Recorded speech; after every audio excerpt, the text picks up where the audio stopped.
রাখতে হবে সর্বপ্রথম আপনার সবচেয়ে বড় মহব্বতের যিনি তিনি হচ্ছেন আল্লাহ। বলেন কে? তারপরে কে? আমার রসুল। কথা বলেন ঠিক কিনা? তারপরে হচ্ছে মা বাবা, ঠিক কিনা? তারপরে হচ্ছে দুনিয়ার সব কিছু, সব নিয়ম। কথা বলেন ঠিক কিনা?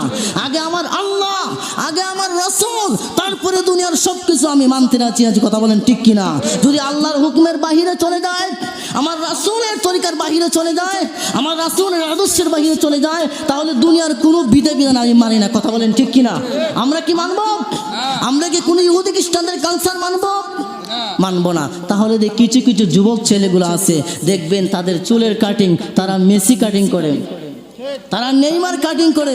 তাদেরকে জিজ্ঞাসা করলে, ভাই তুমি এই চুলের কাটিং কোথায় পেয়েছো? কই না ভাই, মেসিকে অনুসরণ করে দিয়েছি।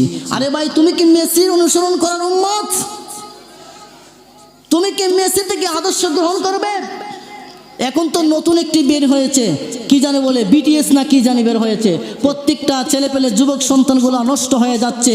বিটিএস, তাদেরকে বলা হয় বিটিএস লাভার। কত বড় জঘন্য!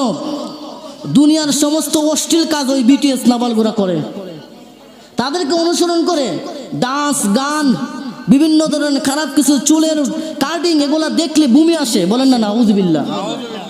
এই বিটিএস লাভারগুলা, আমি বলতে চাই আপনাদেরকে, এখনো সময় আছে বাবা, মনে রাখতে হবে।